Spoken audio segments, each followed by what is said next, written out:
Here's another show you can enjoy in the True Story FM family of entertainment podcasts. Ever wonder what bridges the gap between your favorite film genres, subgenres, and movements? CinemaScope is here to explore these connections, taking you on a thrilling odyssey through the ever-evolving art of cinema.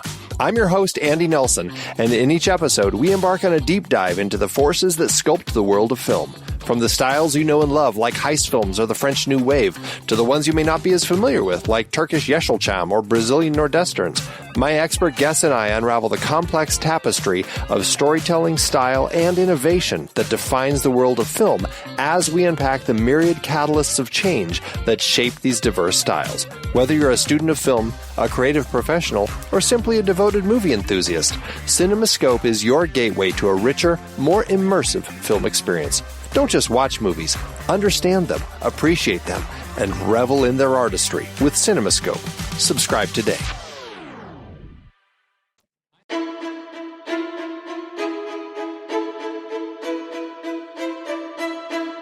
I'm Pete Wright. And I'm Andy Nelson. Welcome to the next reel. When the movie ends, our conversation begins. Wanda is over.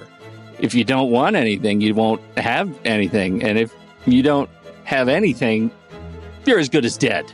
You come home from work, she's lying around on the couch, kids are dirty, there's diapers on the floor. Sometimes the kids is outside, running around, nobody watching them. Wanda Goronsky. Listen, Judge, if he wants a divorce, just give it to him. Okay. Wanda. Yeah. What do you think of Wanda? I really liked the film. It was just a very interesting and dark view of kind of this part of American life, and just watching this woman who's not necessarily making great choices with her life, but can't figure herself out. She seems to never really have had the time or the wherewithal to actually figure out what she's going to do with her life. And we start the film, she's late for her own divorce court, and she basically says the kids are better off without me, give him the divorce, whatever he wants. I don't know if she just never figured herself out or just things went too quick and she just kind of went along with it. I mean, that's kind of what she seems to do in this film, is just kind of going along with whatever comes along because she's looking for some semblance of purpose. And so I don't know. I really found that sense of disconnect that she had, the loneliness, the search for something more, but not even really knowing where to go, how to find it. Very affecting. And so for me, it was quite a touching film. Her journey worked quite a bit for me. Well, I'm interested in hearing more about that. This is one of those movies for me where two things have to be true at the same time.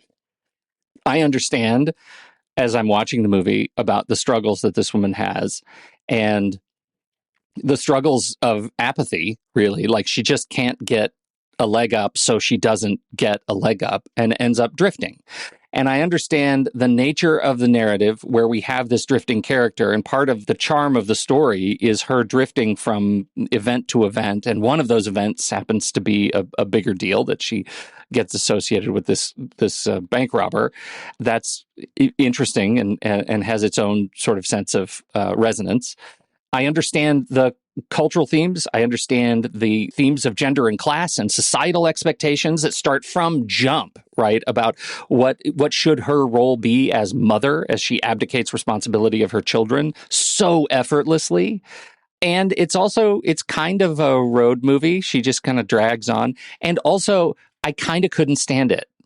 And I feel like it's because its charm is buried in a tone and style that is, for me, it just became impenetrable. And maybe part of it is just it felt sort of disjointed, improvisational. And I know a lot of the movie was improvised. And so I had a really hard time connecting with Wanda. And I feel like to really enjoy the movie, I had to connect to Wanda. And I didn't. So the two things that are true, I understand how this movie is important and culturally resonant, and I did not care for it. And so I'm looking forward to hearing more about what you connected to and what you found.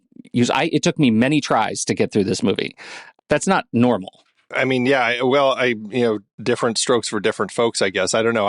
I found it's a tricky character to like because I think there's this level of doing films about a woman finding herself, finding her strength, but stuck in a world where they don't necessarily it's not easy for them to find that, I think a lot of times in those sorts of stories the protagonist, we can see as an audience that there's a real strength there's something there that we can gravitate to, that we like.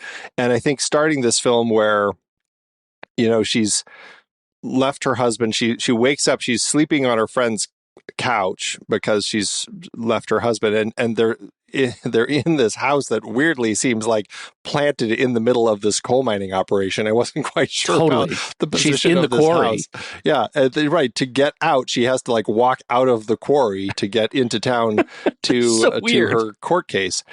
But she's late, like I was saying, and then to top it off, she doesn't want her kids. Like she thinks that they're better off without her, and that's, I think, the type of protagonist we're not used to when we're watching a film about a woman who is trying to find herself, right? Like, I just don't think that's what we get out of that type of character typically. Usually it's like they want to be a good mother, they want to take care of their kids, and they're trying to figure themselves out, and it kind of pushes all of that away and gives us this woman that is like very passive. She's just directionless, and I mean, probably rightly so, acknowledges the kids are better off with him than me. Give him the divorce. Like, we watch her over the next however long this period of time is that she ends up hooking up with Mr. Dennis, that she's just a mess. And I can understand the perspective of watching that type of character and it being difficult. For me, though, I found it compelling because it was interesting to watch her trying to figure out like what's going to work.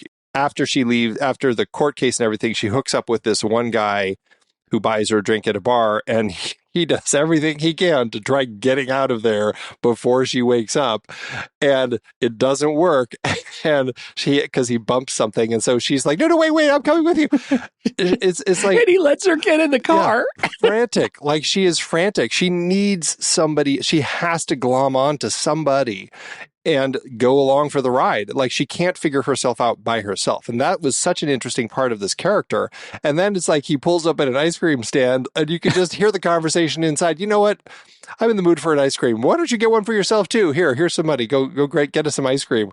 Hops out of the car and she goes to the counter and he just takes off. And that's the last we ever see of him. Like, I don't know. I loved her. I loved watching this character who is just honest and a mess and trying to piece together what is it going to be. And she ends up in this life of crime that I don't think she would have picked. Oh, no. This guy is abusive. He smacks her. And there is this sense of her just wanting to stick with him because it's somebody and something to do. And in a capacity, I think she finally feels important in some sense. Like, she's become the driver for this criminal. And I don't know. I just found that to be an interesting journey. And then seeing how that leads her over the course of the film. And by the time we get to the ending where she gets lost, that was the best part, is she actually loses them as she's tailing her criminal boyfriend to the bank so that he can rob it. She gets some too many cars between him and her, and she gets lost and ends up getting pulled over by a cop and then asks the cop for directions. It was all so perfect. And it was so Wanda. And then she shows up there after he's already been captured and killed. And then she ends up hooking up with a soldier. He tries to rape her and she flees, and she ends up in this, I don't know, it was kind of this bar on the edge of town, but it also might be like a brothel. Like, there's this back upstairs place where perhaps there's, and I'm like, and she seems kind of welcomed by this group. There's women, there's men, there's food, there's booze, there's cigarettes, there's joy and camaraderie. And, part of me was thinking, okay, she's found a community. She's found some people that seem more positive to be around.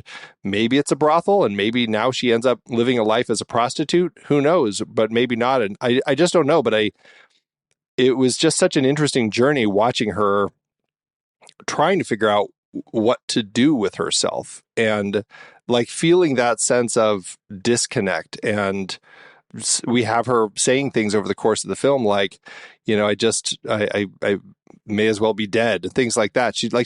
There's just no sense of anything for her. And you would agree, it never resolves for her, right? That uncertainty, but general apathy is present at the end of the movie. Or did I miss a twist? No, well, that's what I'm saying. Like, I felt like there was something positive at the end of the film. Like, it just felt like it was a positive group of people that she ended up with. And we end up on kind of a grainy freeze frame of her as she's sitting there. And interestingly, it's an isolated freeze frame. So she's separated from the group in that final shot. So, I mean, it's an ambiguous ending, I think. Is she going to be happy? Is she going to continue wandering? Is she in a better place now, but it's not going to last? I don't know. But I found like, at least at the moment, the way I read it is at least she found some respite for a little bit. Okay, I would even grant you respite for a little bit. I think the movie doesn't really set up any opportunity for ultimate change for her. And I think, for me, and this is probably just because of the experience I had with the movie, her life going on, if we were going to do Wanda 2, Electric Boogaloo, she ends up in the same kind of wandering, apathetic, not even nightmarescape. Like, her life sucks for sure, but she exudes no agency over it, right? Like she's not trying, she's drifting. And I started thinking about, are there any other characters that feel like this to me in other movies?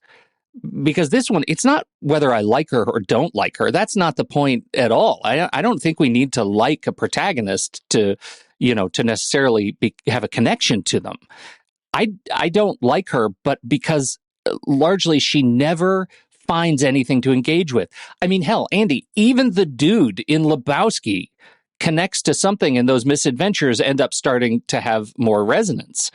Who else? Like, who other apathetic characters are compelling in film that don't end up finding some sort of engagement in the world around them?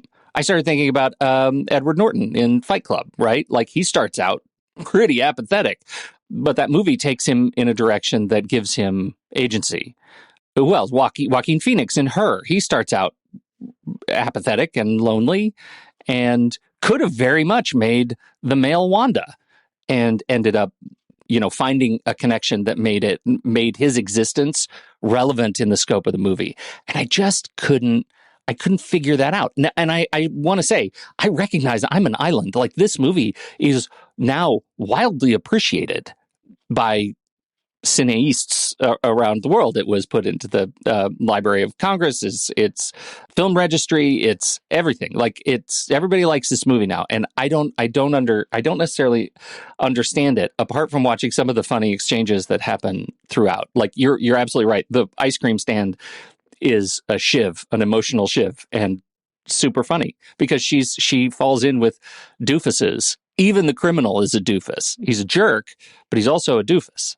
Yeah, I mean, he's not necessarily a with it person, but I think that's kind of the place that she's in her life. And, it's interesting because she is somebody who potentially would work. Like, we do see her go to her former job working at a clothes making factory where everybody's sewing. And she had apparently worked there for 2 days, got paid, got taxed heavily. A lot. And yeah.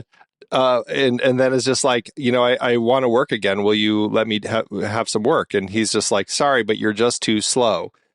And I think that also speaks to this person. Like, this is a person who just is, like, clearly she's disinterested in it. And by default, when she's disinterested in something, there's no energy that she puts into it, right? And so she can't get enough energy to actually put in the work to be a good seamstress at this sewing factory.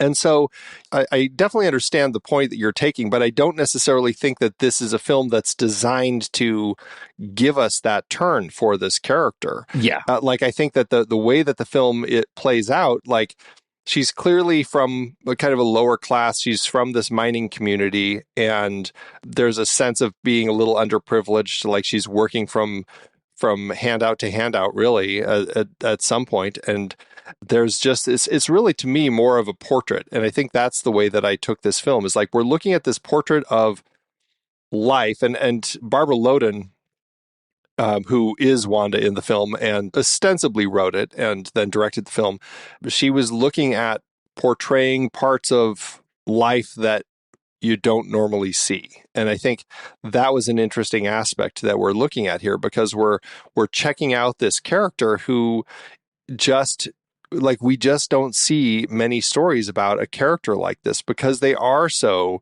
aimless and they can't land on anything. And I found it to be just an interesting journey for her. And I mean, you know, I say that I feel like there's this positive end at the end of the film.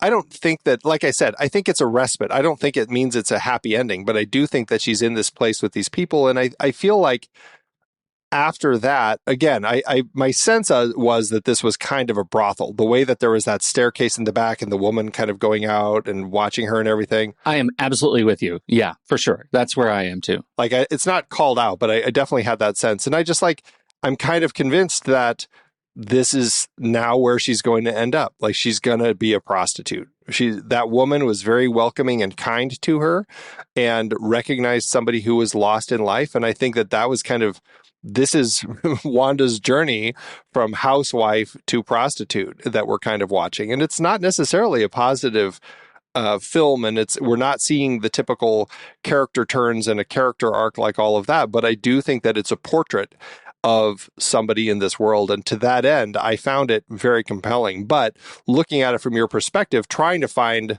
a sense of what you would just look at in what you'd call like the regular screenplay structure, I don't think it's designed for that. Which is why I agree. It can be culturally resonant. It can tell a story of people that you don't normally see, and also, by definition, describe why people don't make a lot of movies about people who are in this kind of space, because it paints an interesting portrait that doesn't make for the reason I go to movies, right? Like, it gives me no sense of change, not even growth, but change. And I think that she is. It's an interesting. There you go. It's an interesting portrait, not an interesting film, and that's the challenge that I have watching it. And it sounds like it was one of those movies that was released to mixed reviews. Like, it won some international stuff, but largely initially was ignored until it found favor later. I maybe would have been one of the early crowd. Yeah. Well, you know, and I think there's also something in her style of production that also is a little more off-putting to what you would typically expect in a Hollywood film. Like, it's a very austere type of production. There's no score. The cinematography by Nicholas Proferes, it's sparse, you know, and longer shots, and it's patient in its construction. You know, we're not getting anything flashy in this. It's very cinema verite style, I think, is what I saw people talking about as far as the way that Barbara put it together. You know, it's just like the camera's just there watching her going through her life. And I think that's essentially the way that she wanted this to feel, which, I mean, definitely taps into a lot of the types of films that we would be seeing more through the decade. Right. And can you reflect a little bit? You just did an epic review of Mumblecore. Can you reflect on how this movie sort of fits in what you've just done on CinemaScope? It's interesting that you bring up Mumblecore, because there is an element of this that feels very early Mumblecore. Like, this film, something like Jean Dielman, like they're, in my conversation over on the CinemaScope podcast, my guest Maria we were talking about kind of these elements of kind of that slow cinema type of story that fits very much in the mumblecore, and how films like this, like Jean Dielman, like films of Richard Linklater, early Soderbergh, led to that type of storytelling where filmmakers were looking for telling stories that were less about the big bombastic types of Hollywood storytelling that you typically see, and more just like a real life story following real people through real situations, often weren't scripted or were just kind of outlined, and people just kind of went along performatively kind of putting these things together. And that style lasted, for about 10 years, that genre from the early 2000s to about 2012, 2015. And there's kind of the post mumblecore style that certainly is going on now. But I think this is a good early example of the type of story that filmmakers who are drawn to that, and audiences also who are drawn to this type of story gravitate to, because it doesn't necessarily feel like a Hollywood crafted story about somebody. This feels like you're just following a real person around as they make these decisions, and it doesn't even necessarily feel scripted, even though my understanding of the script for this is like Elia Kazan, who was Barbara's husband at the time, he apparently, or at least he claims to have written the script, and then she says she rewrote it many, many, many times, and eventually it became hers. So, I mean, I think it was very scripted, but I think through a lot of iterations and then some, on-set improvising. That's what I kept thinking of, knowing that we just sort of coined mumblecore as films later. This very much felt like an antecedent or a precedent to mumblecore that almost defines the term for it, right? Like it is. The difference is there are so many mumblecore films that still have story structure and character structure that eventually takes us from apathy to some sort of urgency. And I think that's what I'm missing. So the movie is beautiful, and the slow cinema, like you mentioned it, like I don't think you mentioned the 16 millimeter sort of grain that this movie has, but the texture of the film. Hell, man, I just watched Twisters, and there's no grain in there at all. There are also no flying cows, but it just really talks about like the texture of film that you don't have as much anymore. And I really like it. I like how it feels to watch it.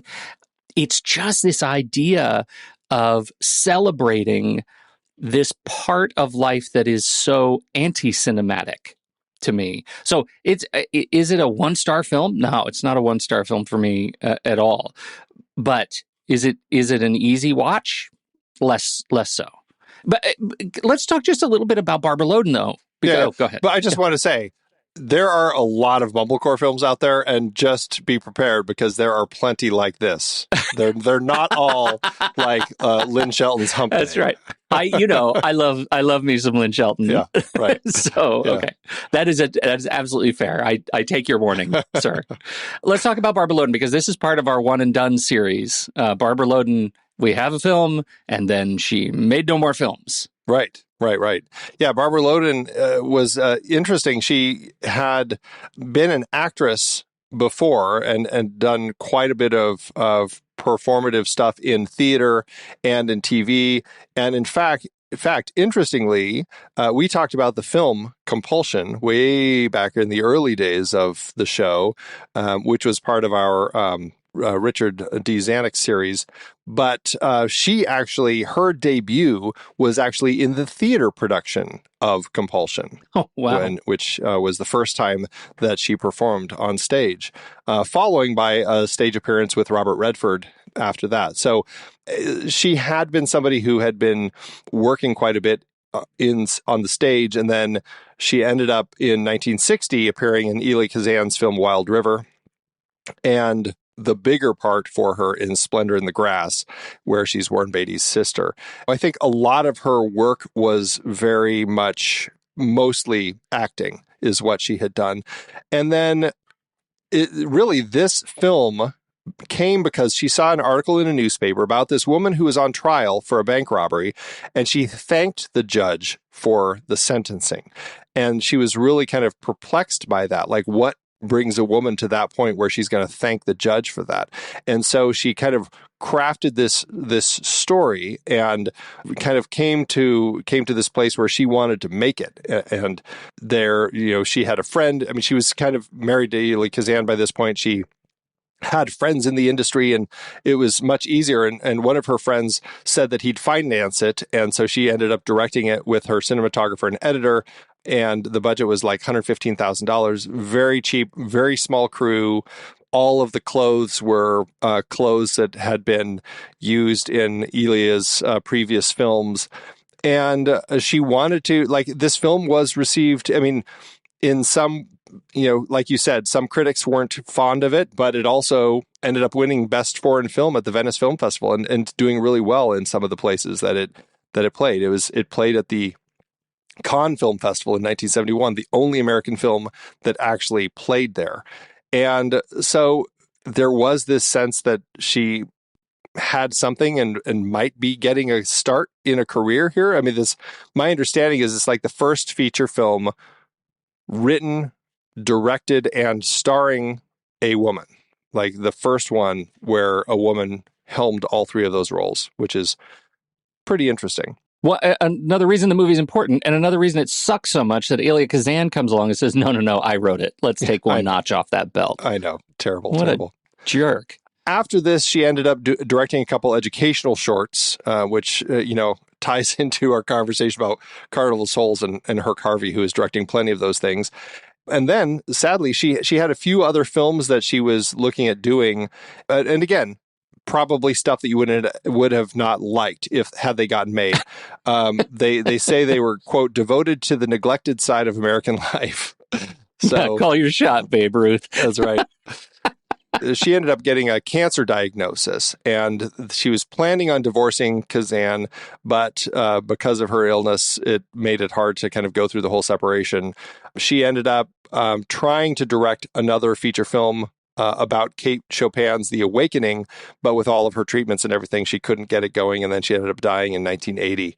So, kind of a rough 10 years after making this film of trying to get some other things off the ground, never quite doing it, ending up in a rough situation with her husband, and then getting cancer and passing away from it. So very kind of tragic end to her life. And I don't know how much she kept acting in the 70s. It looked like she appeared in one of the educational shorts that she did, but largely wasn't acting after making Wanda. She did perform on stage a few more times, though. Yeah. Yeah. Her career is really interesting to me. I mean, because a lot of it because just her sort of 50s and 60s theater and film work is compelling. Just reading about her experience making this movie makes me really resent Elia Kazan. Like that, that's just mean. But I think that her place in film history is earned, and I think what she's done here is a testament to what she wanted to show on screen, and that is, if we go back to Ebert's rule, right? The film delivered exactly what it promised to deliver, and in that respect, it's a hit. I just didn't fall in love with it. Stepping back from that aspect of it, what did you think of her as an actress in the film? Well, it's hard, right? Because I think I think she's great as an actress in the film because, again, she delivers exactly what she intends to deliver. This is a woman that I believed was exactly who she was, completely apathetic drifter. And I think that is earned praise because it's hard to play someone like that. I think it's hard to play someone with no agency and also kind of a recipient to such abuse. And so, I think she ends up doing a good job. I mean, did you connect with her performatively? Oh, I think she was great. She was fantastic. And I haven't seen anything else she's done. I've not seen Splendor in the Grass. That's the one I really need to check out. And she was also in she was in The Swimmer, but then her scenes were reshot with a different actress. So unfortunately, don't get to see her there. So yeah, very few acting performances on film So, but here I felt that she worked perfectly as this character, and I enjoyed watching every beat, every moment with her. And I think that's, again, part of why I found this so compelling, is just because watching her trying to figure stuff out and moving through life, like I was really taken by her, and everything that she was doing, it really worked well for me. Yeah. Yeah. No, I can totally see that. Splendor in the Grass it's a great movie. And the problem is it is so overshadowed. Like, all the performances are so overshadowed by the adorable Natalie Wood that it's, you kind of miss that. I had forgotten that Barbara Loden was even in it until this morning. So, yeah. What about Norman Dennis? What did you think of Mr. Dennis, played by Michael Higgins? He's the violent criminal that she hooks up with. I appropriately hated him. Like, he's the worst. He's seriously the worst. And, there's just a mustachioed, bespectacled crook of the 70s. It was just perfectly easy to revile that guy.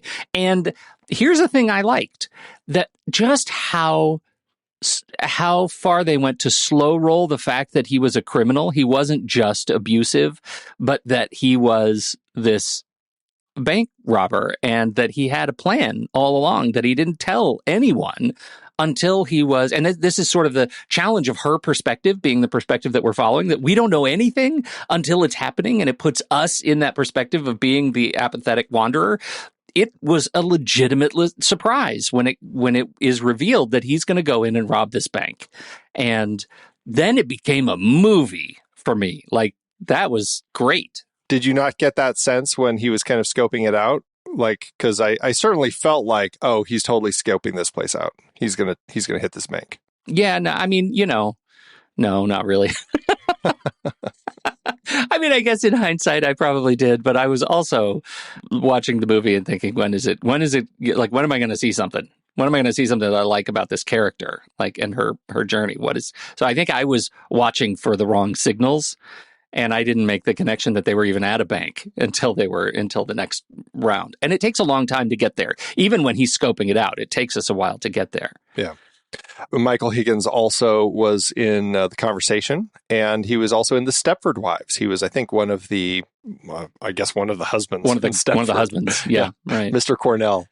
So I really enjoyed him in this film. Certainly had it was in a lot of films, a wide variety of things, and I thought that he worked well in context of the story here. What did you think of the scene where he goes home? He ends up going to this church sort of wonderland sort of place. I wasn't exactly sure what it was. I did find what it was actually called. It's the Holy Land USA theme park in Waterbury, Connecticut.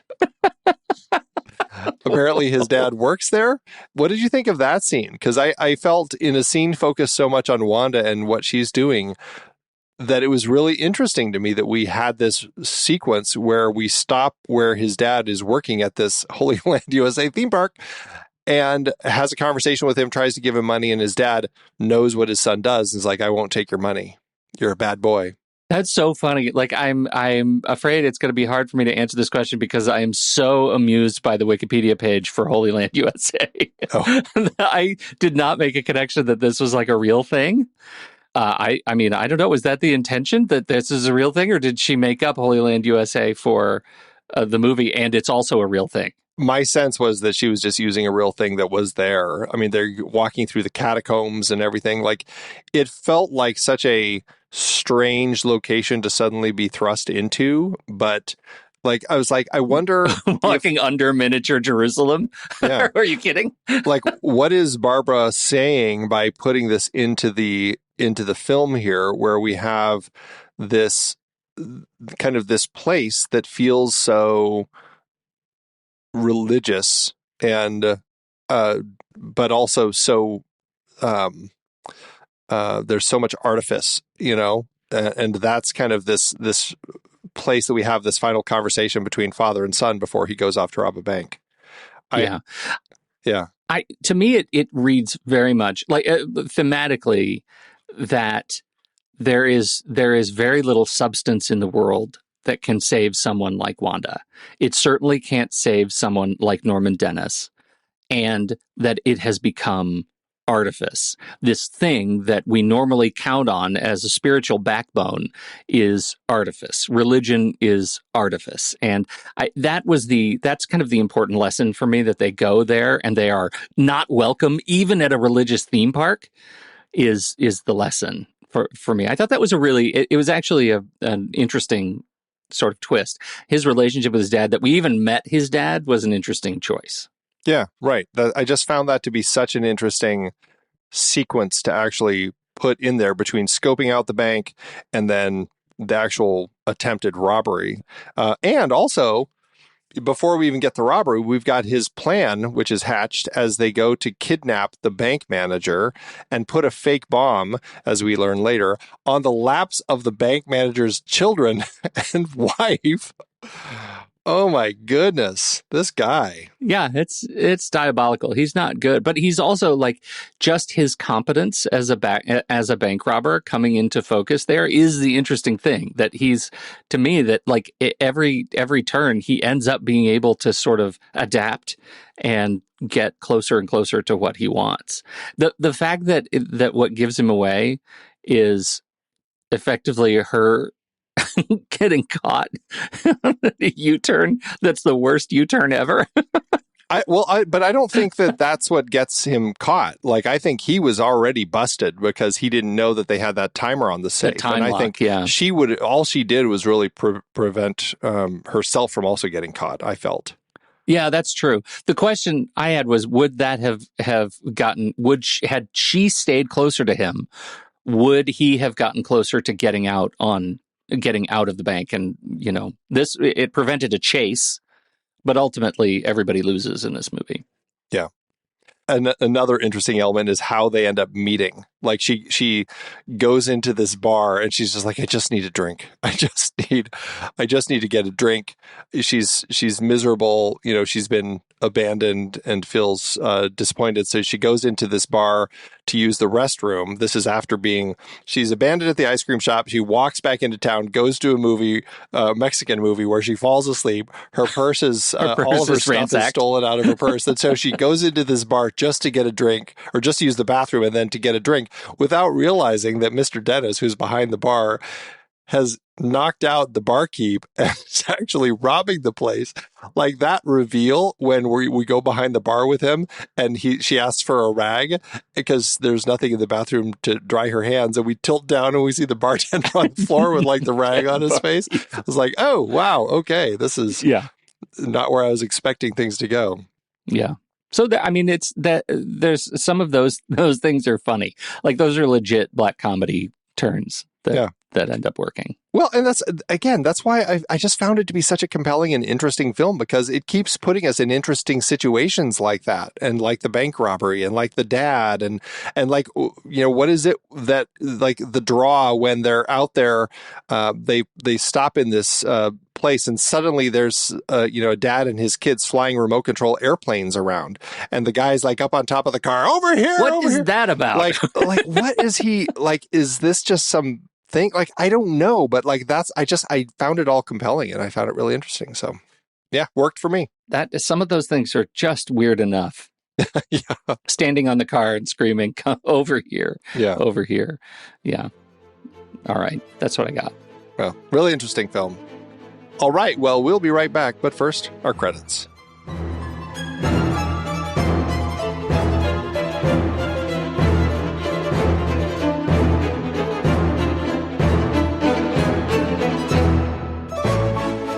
The Next Reel is a production of True Story FM. Engineering by Andy Nelson. Music by ANBR, Everett Z, Oriole Novella, and Eli Catlin. Andy usually finds all the stats for the awards and numbers at the-numbers.com, boxofficemojo.com, imdb.com, and wikipedia.org. Find the show at truestory.fm, and if your podcast app allows ratings and reviews, please consider doing that for our show.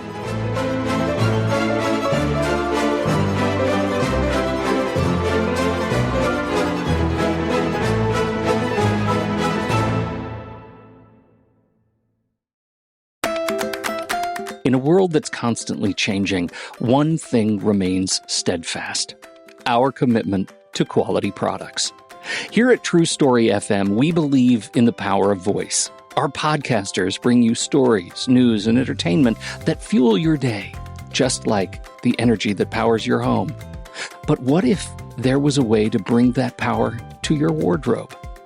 Introducing our exclusive line of True Story FM network merchandise. Crafted with the same care and precision as our audio content, our merch is designed to keep you comfortable and stylish, whether you're commuting to work or relaxing at home or wandering the streets with a drunk criminal you let pick you up in a bar. From our classic logo tees to our cozy hoodies, every piece is a testament to the dedication and passion of our podcasting family. Each item is made from the finest materials, ensuring durability and comfort in every wear. And it's not just about looking good, it's about feeling good too. With every purchase, you're supporting the voices that matter, helping us bring you more of the content you love. So why settle for the ordinary when you can wear the extraordinary? Visit our store today at truestory.fm/merch and discover the full range of True Story FM merchandise. Because at True Story FM, we're not just making podcasts. We're documenting bad decisions in fabric.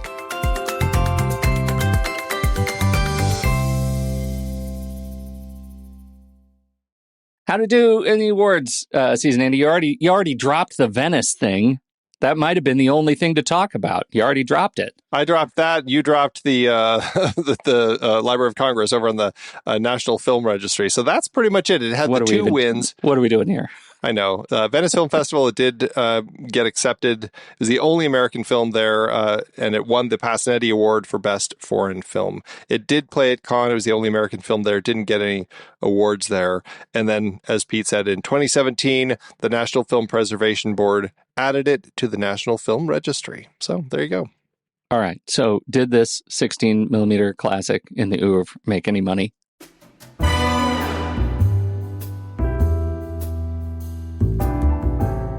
Well, from what I could find, there's not a lot of information. For her only film, Loden had a tiny budget of $100,000, which, as we said, crept up to $115,000, which is just under $900,000 in today's dollars.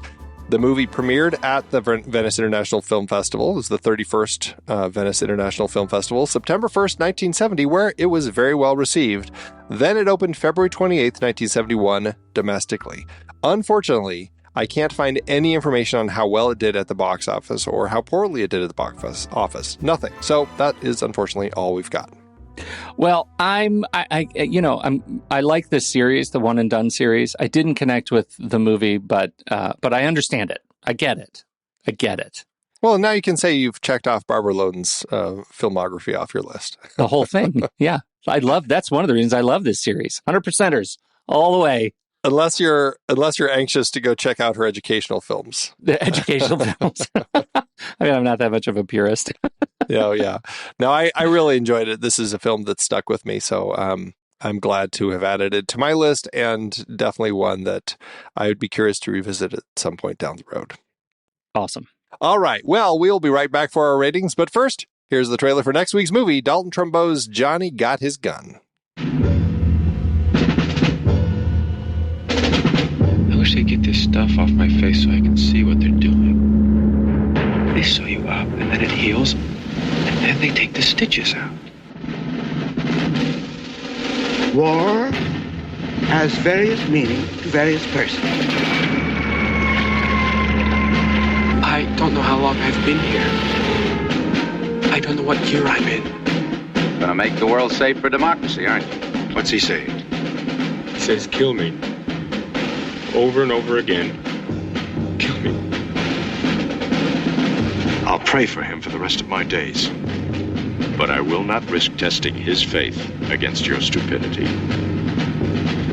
He's the product of your profession, not mine.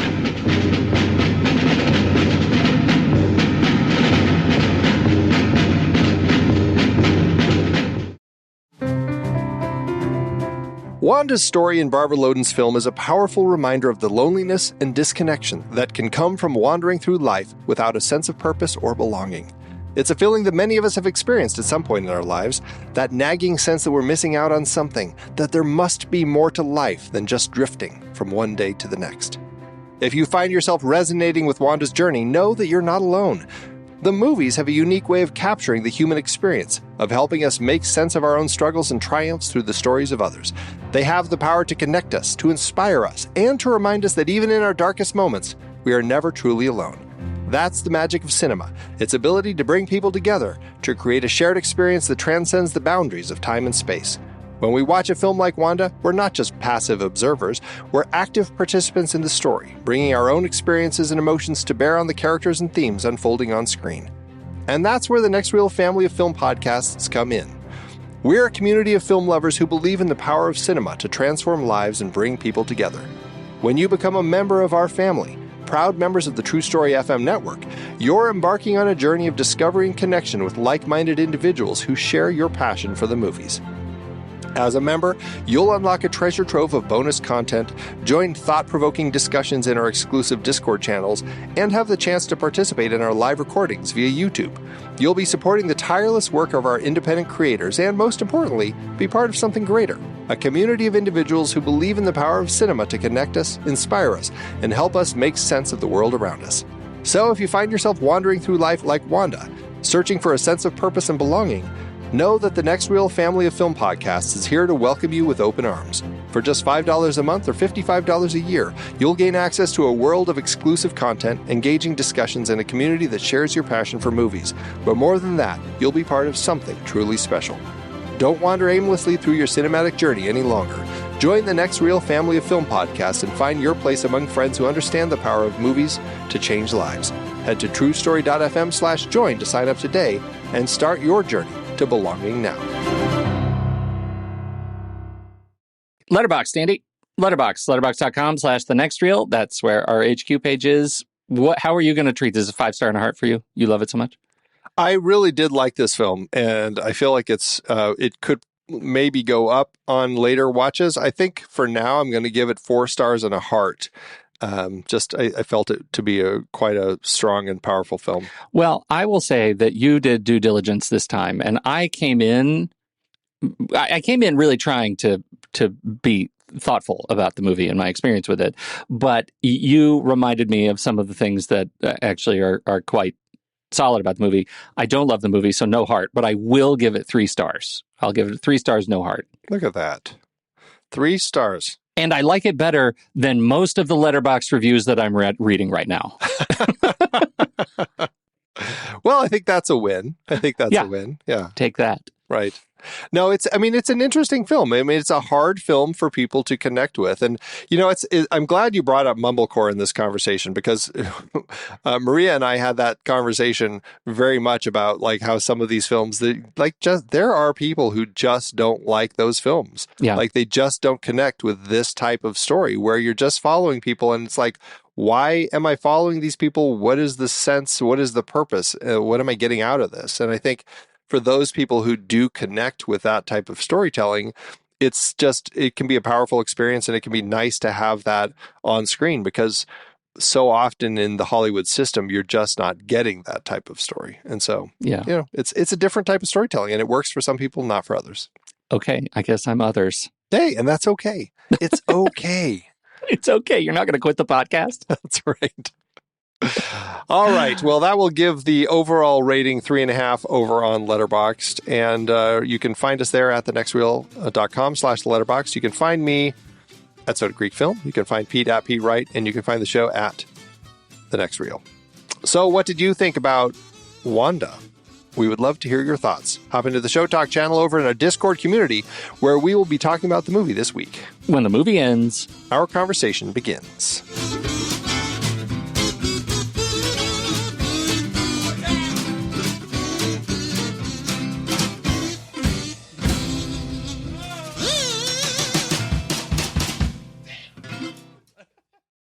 Letterboxd giveth, Andrew. As Letterboxd always doeth. Okay. I went to the bottom of the barrel just to see what it looked like for people to kind of agree with me, and I realized that I'm not such an island after all. But I do have one of somebody who liked the movie less than I did, even. Okay. You want me to go first? Can I go first? Go for it. All right. The quote, this is from Apple Upful. who says of Wanda, the quote is, "Huh? Wanda, 1970. Upon a second viewing, I realized I hate everything about this movie. This may be one of my least favorite movies of all time. I hate every character, especially Wanda. I hate the plot. I hate the editing. Wanda is everything I despise in a human being, all wrapped into one. Congrats on getting such a strong reaction out of me. Half star." Now, why do I like this review, Andy? Yeah. Because they watched it twice. I mean, talk about Doc. It hurts when I do this. Yeah, that's funny.